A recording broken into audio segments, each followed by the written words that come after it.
The idea popped into my head fully formed. Neighbor blocked my view with a fence. I built a giant wind turbine that towers over it. It sounded like a crazy adventure, something straight out of a cartoon. But the more I thought about it, the more I liked it. It was a perfect blend of revenge and, well, more revenge, but with a touch of environmentalism thrown in for good measure. But before I could start building any giant contraptions, I needed a plan. A really good plan. This wasn't just about getting back at my neighbor, it was about reclaiming my view, maybe even making things better for everyone. And, of course, I needed to make sure I wasn't breaking any laws. That would be a problem. The story that needed to be told had to be one that kids could understand, and more importantly, enjoy. It had to be funny, a little bit outrageous, but ultimately, it had to have a good message. Something about not giving up, about being creative, and maybe even about finding common ground with people, even when they build giant fences in front of your favorite window. It'd be a journey from frustration to, well, I wasn't sure where it would end, but I knew it would be interesting. A 40-minute tale filled with humor and heart. A story about a view, a fence, and one very determined person. It all started with a beautiful view, one that was about to be ruined. It all started with the view. Oh, that view. From my living room window, I could see everything.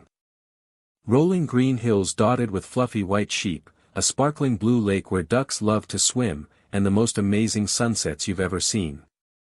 Every morning, the sun would peek over the hills, painting the sky with colors like orange, pink, and purple. It was like living inside a postcard. My house wasn't fancy, but it was perfect because of the view. I loved to sit by the window with a cup of hot chocolate and watch the world go by. Sometimes, I'd even spot deer grazing in the distance. It was my happy place, my peaceful escape. But then, everything changed. One sunny afternoon, a big moving truck pulled up next door. A new family was moving in. At first, I was excited. New neighbors. Maybe we could become friends. I imagined sharing cookies and chatting about the weather. But little did I know, this new family would bring a big, tall, wooden problem into my life. A problem that would block my beautiful view and turn my peaceful escape into a construction zone of frustration. And that's when the idea of the wind turbine started to feel less crazy and more necessary. My view was worth fighting for. Our neighborhood was the kind where everyone knew everyone. Kids played hopscotch on the sidewalks, Mrs. Gable baked apple pies that smelled like heaven, and Mr. Henderson always had a funny joke to tell. It was quiet, peaceful, and friendly. Most of the houses were small and cozy, with big front porches perfect for sipping lemonade on a summer afternoon. My house was on a little hill, which is why I had such an amazing view. The houses below me didn't have quite the same perspective. They mostly saw the trees and the sky. But me? I had the whole panorama. I spent hours just watching the clouds drift by, imagining they were giant cotton candy sheep floating in the sky. Sometimes, I'd even make up stories about the people I saw walking their dogs down by the lake. It was my own personal movie theater, and the view was the star. I really, really loved that view. More than pizza, more than ice cream, even more than staying up late to watch cartoons. It was a part of me, a part of my home. And the thought of losing it, of having it blocked by something big and ugly, made my stomach feel like it was full of butterflies doing somersaults. But, those butterflies would soon turn into a full-blown determination to do something about it. The moving truck rumbled to a stop next door, and a family spilled out. There was a mom, a dad, and 2 kids, a boy who looked about my age and a little girl with bright pink boots. They seemed nice enough, waving and smiling as they unloaded boxes. I even saw the dad struggling with a giant inflatable dinosaur, which made me chuckle. For a few days, it was just the normal sounds of unpacking, boxes being ripped open, furniture being moved, and the occasional shout of, "Where's the tape?" I even baked a batch of Mrs. Gable's famous apple pie and brought it over as a welcome gift. They seemed genuinely happy to receive it, and we chatted for a bit about the neighborhood and the schools. Everything seemed perfectly normal. But then, the trucks arrived. Not moving trucks this time, but trucks filled with wood, tools, and a whole lot of fencing equipment. That's when I started to get a bad feeling. A really, really bad feeling. The kind of feeling you get when you know something terrible is about to happen. And I was right. Because that's when the fence posts started going up. And with each post, a little piece of my beautiful view disappeared. The fence grew taller each day. It wasn't just a little picket fence, it was a monster of a fence. Made of thick, dark wood, it seemed to suck all the light out of the air. It was like a giant wall, separating my house from everything. From the hills, from the lake, from the fluffy sheep clouds. Bang! Bang! Bang! The sound of the hammer echoed through the neighborhood, a constant reminder of my disappearing view. With every nail that was hammered in, my frustration grew. It started as a little annoyance, like a pebble in my shoe. But soon, it became a giant boulder, weighing down my spirits. I tried to distract myself. I baked cookies, I read books, I even tried to learn how to juggle, which ended disastrously with applesauce all over the living room. But nothing worked. Every time I looked out the window, all I saw was that ugly, wooden wall. My beautiful view was gone, replaced by a giant, brown, frustrating fence. The butterflies in my stomach were no longer doing somersaults, they were having a full-blown wrestling match. Something had to be done. And soon. I decided I had to talk to them. Maybe, just maybe, they didn't realize how much that view meant to me. Maybe they thought I just liked looking at their house, which, by the way, was perfectly nice, but not exactly postcard-worthy. So, I took a deep breath, walked over to their house, and knocked on the door. The dad answered, holding a hammer and looking a little sweaty. "Hi," I said, trying to sound friendly. "I'm your neighbor, from next door. I was wondering about the fence." He smiled, but it didn't quite reach his eyes. "Oh, yeah, the fence. We're almost done. We just wanted a little more privacy for the kids." "I understand," I said, "but the fence is blocking my view. It's really important to me. Is there any way you could, maybe, make it a little shorter? Or put in some see-through panels?" He frowned. "Sorry," he said. "We already bought all the wood. And the kids really need the privacy." I tried to explain how much the view meant to me, how it was my happy place, my peaceful escape. But he just shrugged and said, "Well, everyone needs privacy." And then he closed the door. Right in my face. It was clear that talking wasn't going to work. The fence was staying. And so, the wind turbine idea started to feel less like a crazy dream and more like a brilliant plan. Staring at that fence, feeling defeated, I slumped onto the couch. That's when it hit me. Like a bolt of lightning, or maybe more like a gentle breeze turning into a powerful gust of wind. Wind. We lived in a pretty windy area. And what uses wind? Wind turbines. It started as a silly thought, a cartoonish idea. But the more I thought about it, the more perfect it seemed. A giant wind turbine. Tall enough to tower over the fence, reclaiming my view and generating clean energy at the same time. It was brilliant. It was audacious. It was, completely insane. But insane in a good way. A creative, problem-solving, view-reclaiming kind of insane. I could picture it now, a magnificent wind turbine, spinning gracefully against the sky, completely ignoring that silly fence. And the best part? My view would be back, better than ever.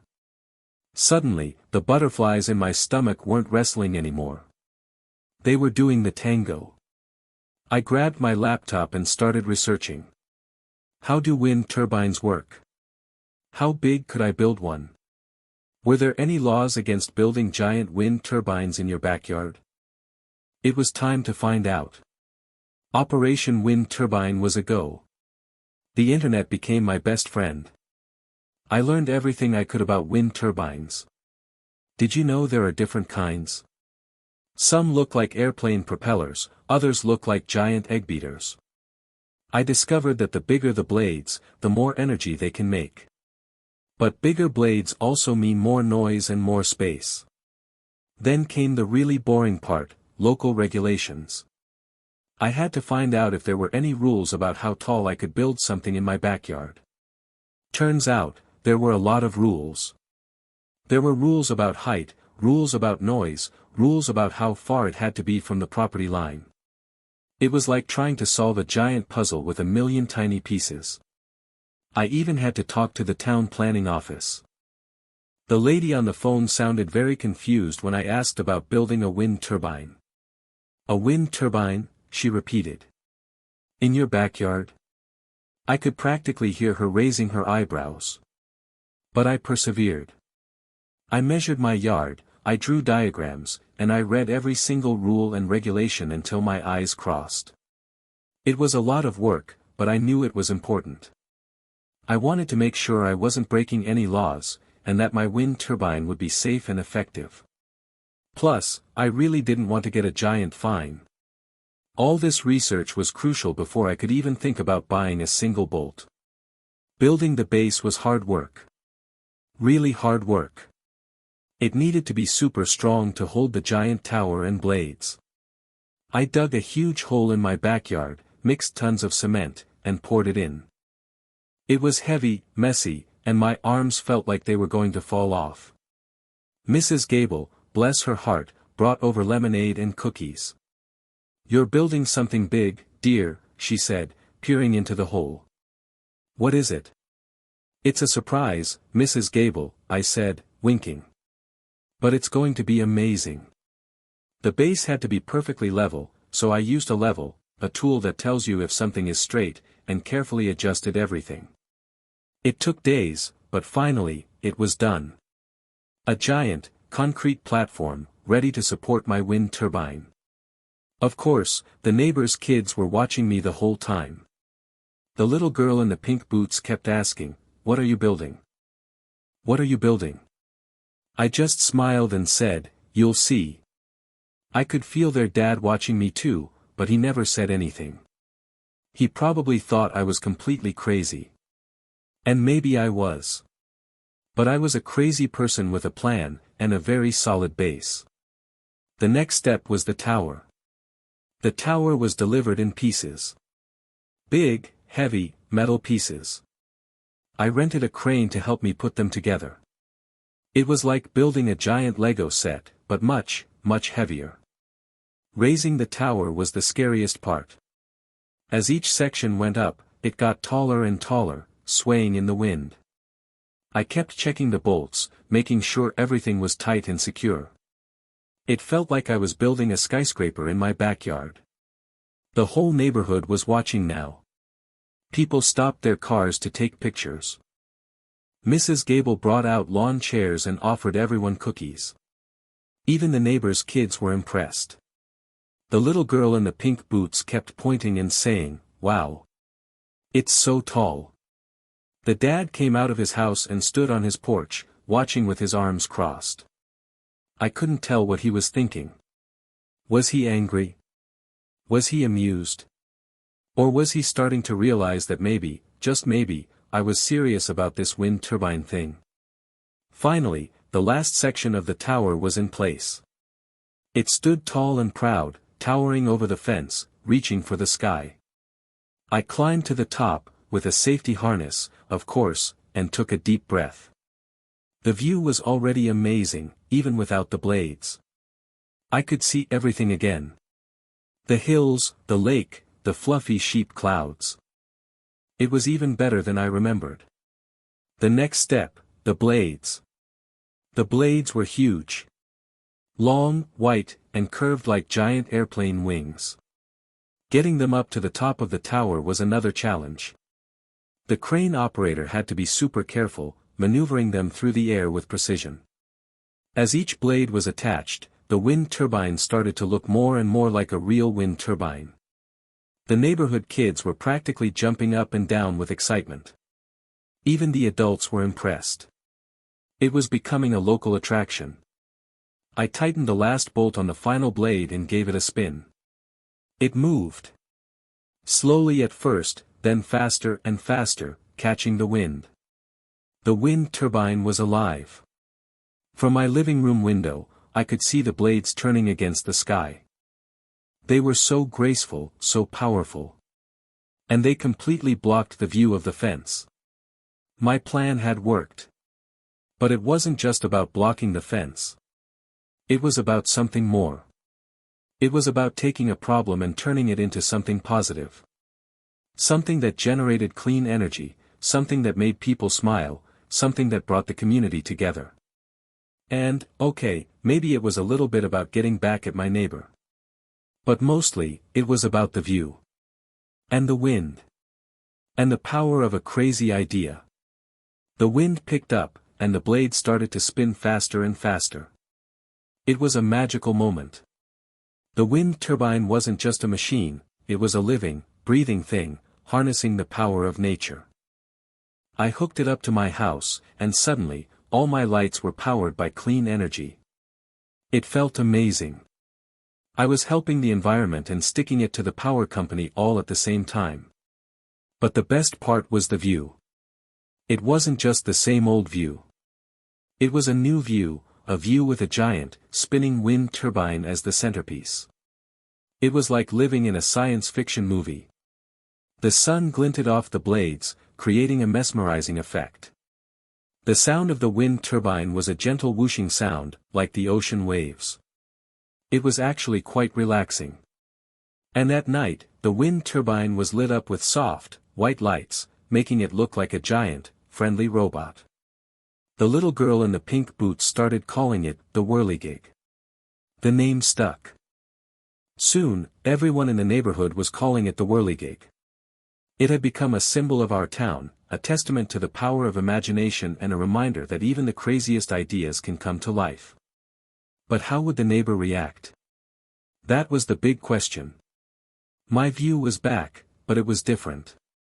It wasn't just rolling hills and a sparkling lake anymore. Now, it was rolling hills, a sparkling lake, and a giant, spinning wind turbine. The whirligig dominated the landscape.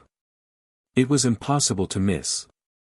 It added a touch of modern technology to our otherwise quaint, old-fashioned neighborhood. It was a bit like a spaceship landing in a petting zoo. The sunsets were even more spectacular now. The setting sun would cast long shadows from the blades, creating a dramatic and ever-changing display. The light would glint off the spinning blades, making them look like giant, silver pinwheels. At night, the illuminated whirligig looked like a beacon, a guiding light for the entire neighborhood. It was a comforting presence, a reminder that even in the darkest of times, there's always a source of light and energy. The view had gone from peaceful and serene to exciting and dynamic. It was no longer just a pretty picture, it was a living, breathing work of art. It was a constant reminder of the power of ingenuity and the importance of never giving up, even when faced with a giant, wooden fence. But what did the neighbor think of my artwork? That was the question that kept swirling in my mind along with the blades of the whirligig. For the first few days, I didn't see or hear anything from the neighbor. I started to wonder if they had moved away in the middle of the night, unable to cope with the sheer awesomeness of the whirligig. Then, one afternoon, there was a knock on my door. It was the dad. He looked different. He wasn't holding a hammer, and he wasn't frowning. He actually looked a little sheepish. "Hi," he said, shuffling his feet. "I wanted to apologize. For the fence." I was shocked. "Apologize? For the fence?" "Yeah," he said. "I didn't realize how much that view meant to you. And, well, the whirligig is pretty impressive. The kids love it. They even made a little drawing of it for school." He held out a piece of paper. It was a crayon drawing of the whirligig, complete with smiley faces on the blades. It was actually kind of cute. I still wanted some privacy for my kids, he continued, but maybe the fence was a bit much. And honestly, the whirligig is kind of cool. He admitted that the whole neighborhood was talking about it and that even his friends were impressed. He even asked if I could give him a tour of the inside of the wind turbine. It was unbelievable. The neighbor, the one who blocked my view with a giant fence, was now admiring my giant wind turbine. It seemed impossible. But that wasn't the end of the surprises. The whirligig wasn't just blocking the fence, it was actually making a difference. I was saving money on my electricity bill, and I felt good knowing that I was helping the environment. But the best part was the community aspect. People were coming from all over to see the whirligig. It was on the local news, and there were even articles about it in the newspaper. Our little neighborhood was suddenly famous. Mrs. Gable started selling whirligig cookies at her bake sales, and Mr. Henderson wrote a song about it. The kids even started playing whirligig tag, running around pretending to be wind turbine blades. I gave tours of the whirligig to anyone who asked. I explained how it worked, how much energy it generated, and how it all started with a blocked view and a crazy idea. The whirligig had become more than just a wind turbine. It was a symbol of hope, reminder that anything is possible if you put your mind to it. It had transformed our neighborhood into a place of creativity, innovation, and community spirit. And it all started with a fence. Who would have thought? But, the change of heart of my neighbor had to be the cherry on top. What made him change his mind? As I showed the neighbor around the whirligig, I started to understand his change of heart. He told me that his daughter, the one with the pink boots, was fascinated by it. She would sit by the window for hours, watching the blades spin. He also admitted that he had been feeling guilty about blocking my view. He said he hadn't realized how important it was to me, and he felt bad that he had been so stubborn. But the real turning point, he said, was when he saw the positive impact the whirligig was having on the community. He saw people smiling, laughing, and coming together. He realized that I hadn't just built a wind turbine, I had built something that was bringing joy to everyone. He even started volunteering to help me with maintenance. He would climb the tower with me, check the bolts, and make sure everything was running smoothly. It was like we had become a team, working together to keep the whirligig spinning. He also started using less energy in his own house, inspired by my commitment to clean energy. He even convinced his wife to get solar panels. It was amazing to see how one crazy idea had transformed not only my life but the lives of my neighbors as well. But what would be the final resolution to this story? The fence stayed up, but it didn't matter anymore. The whirligig was so tall that it completely overshadowed it. And besides, the neighbor offered to help me paint the fence a bright, cheerful color, so it wouldn't be such an eyesore. We even let the kids decorate it with colorful handprints. We started sharing the electricity generated by the whirligig. I would send some of the power to their house, and they would help me with the upkeep. It was a win-win situation.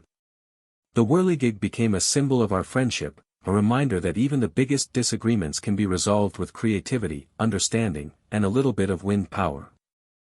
We learned that it's important to respect each other's needs and to find common ground, even when it seems impossible. The neighborhood was happier than ever. The whirligig was a source of pride for everyone, a testament to the power of community spirit. And it all started with a beautiful view, a giant fence, and a crazy idea. Now, it was time to share this amazing journey's moral of the story. What lessons could we all learn? So, what's the moral of the story? Well, it's that even when things seem impossible, there's always a way to find a solution. It might not be the solution you expect, and it might even involve building a giant wind turbine in your backyard, but if you're creative and persistent, you can overcome any obstacle. It's also about the importance of getting along with your neighbors. Even when you disagree, it's important to try to understand their perspective and find common ground. Because at the end of the day, we're all just trying to live our lives and make our communities a better place. And finally, it's about the power of crazy ideas. Sometimes, the best solutions are the ones that seem the most outlandish. So, don't be afraid to think outside the box, to dream big, and to let your imagination run wild. You never know what amazing things you might create. The story about the fence, the view, and the whirligig is a testament to the fact that problems can be solved with creativity, a little elbow grease, and maybe just a bit of revenge turned into a positive. And who knows, maybe you'll even make a few friends along the way. After all, who can resist a giant, spinning wind turbine that brings joy to the entire neighborhood? The end.